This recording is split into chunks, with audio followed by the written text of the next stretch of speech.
Algebra का आज second class है। इसमें हम लोग घटाने के लिए सीखेंगे। ठीक है, बोला गया है क्या कि इतना में से इतना को घटाना है। ठीक है, तो देखा जाए यहाँ पर लिखा हुआ है 2x बाई, पहला क्वेश्चन को पहले सॉल्व करते हैं। 2x by minus 5z plus 3 by square में से इसको घटाना है, तो माइनस कर देंगे x by plus z minus 3, minus को अंदर ले जाएंगे तो प्लस वाला माइनस हो जाएगा, माइनस वाला प्लस हो जाएगा, तो यहाँ हो जाएगा 2x by minus 5z plus 3 by square minus x by और माइनस z और plus minus minus minus plus हो जाता है, तो कितना हो जाएगा 3। अब देखा जाए यहाँ 2y है और यहाँ xy है ना, 2xy है और यहाँ xy है, तो दो में से घट जाएगा तो बचेगा xy। यहाँ पे 5z है और यहाँ एक माइनस z है, तो दोनों माइनस को हम लोग जोड़ देंगे तो माइनस 6z हो जाएगा और प्लस कितना हो जाएगा 3 बाई स्क्वायर और प्लस 3। देखा जाए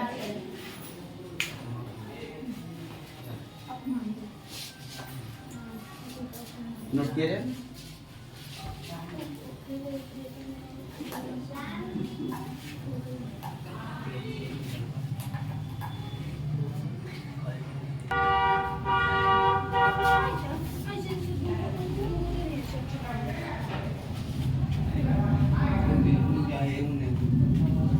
चलिए सेकंड क्वेश्चन पे आते हैं।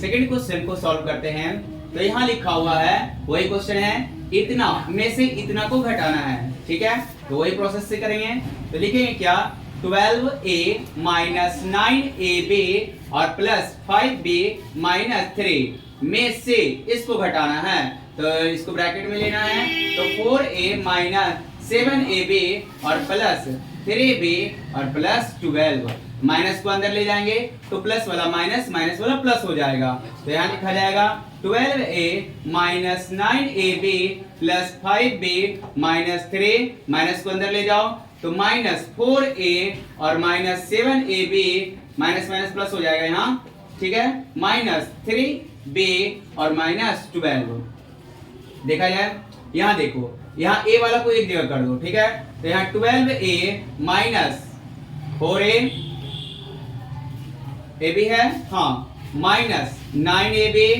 प्लस 7ab, ठीक है, plus 5b minus 3b minus 3 minus 12। ठीक है, अब देखा जाए 4 में से 12 में से 4 घटेगा कितना होगा, बोलो 8a। यहाँ देखो यहाँ 7 प्लस में है, 9 माइनस में है, तो माइनस 2ab आएगा।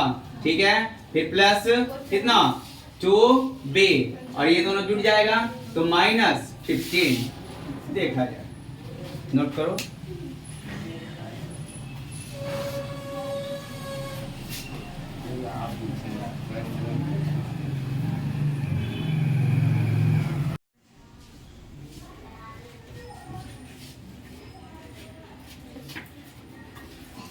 चलिए नेक्स्ट चैप्टर में आ रहे हैं हम लोग, तो नेक्स्ट चैप्टर में कुछ नियम दिए गए हैं। ठीक है, यहाँ पर पहला नियम है क्रम विनिमय का नियम। ठीक है, क्रम विनिमय नियम क्या होता है, जैसे अगर जहाँ a मल्टीप्लाई b करते हैं और b मल्टीप्लाई a करते हैं तो दोनों का मान क्या होगा, बराबर होगा। जैसे मान लो कि अगर 2 मल्टीप्लाई 3 लिखते हैं या उसी को लिखते हैं 3 मल्टीप्लाई 2, क्या दोनों का मान बराबर नहीं होगा, तो इसको हम लोग बोलते हैं क्या चीज, क्रम विनिमय का नियम। बोलो कोई दिक्कत नहीं ना।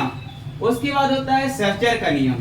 सहचर का नियम क्या होता है कि मान लो कोई संख्या लिए, मान लो कि हम लोग a बराबर 2 ले लिए, b बराबर 3 ले लिए और c बराबर मान लो 4 ले लिए। ठीक है, ये सहचर का नियम क्या होता है कि इसको अगर हम मल्टीप्लाई करेंगे और एक संख्या को बाहर रखना है। ठीक है, तो देखा जाए मान लो कि a बराबर अगर 2 रखते हैं तो 2 मल्टीप्लाई अगर 3 करेंगे और मल्टीप्लाई बाहर में कितना 4 इज इक्वल टू कितना, a को रख दो बाहर में और यहाँ पर b को रख दोगे अंदर में 3 और मल्टीप्लाई कितना 4। अब देखो दोनों को अगर मल्टीप्लाई करते हैं तो बात दोनों बराबर आएगा, 6 मल्टीप्लाई 4 बराबर इधर कितना हो गया 2 मल्टीप्लाई 12, तो यहाँ कितना हो गया 24 और इसका भी 24। देखो दोनों तरफ इक्वल आया कि नहीं, यानी कहने का मतलब है कि वितरण नियम में क्या होता है कि यहाँ पर एक दो संख्या अंदर में रहेगा ब्रैकेट के अंदर और एक संख्या बाहर रहेगा, ठीक है। इसमें से कोई भी संख्या को हम बाहर रख सकते हैं, ठीक है। बाकी दोनों तरफ जो होना चाहिए वो संख्या क्या होना चाहिए, बराबर होना चाहिए, ठीक है। उसके बाद एक होता है क्या, वितरण नियम। वितरण नियम क्या होता है कि एक संख्या को हम लोग बाहर रखेंगे मल्टीप्लाई में, और दो संख्या अगर ब्रैकेट के अंदर में है तो वो दोनों मल्टीप्लाई अंदर में जाकर के एक दूसरे के साथ मल्टीप्लाई हो जाएगा, ठीक है। जैसे मान लो कि a बराबर 2 ले लो, ठीक है, और a बराबर अगर 2 लेते हैं, जैसे देखो ना यहीं पर अगर मल्टीप्लाई हुआ है अंदर में a और मल्टीप्लाई अगर a प्लस b करते हैं, ठीक है, तो ये इसके साथ में मल्टीप्लाई हो जाएगा, और यहाँ पर ये b और c रखना चाहिए, ठीक है। देख लो b और c रखेंगे, ठीक है।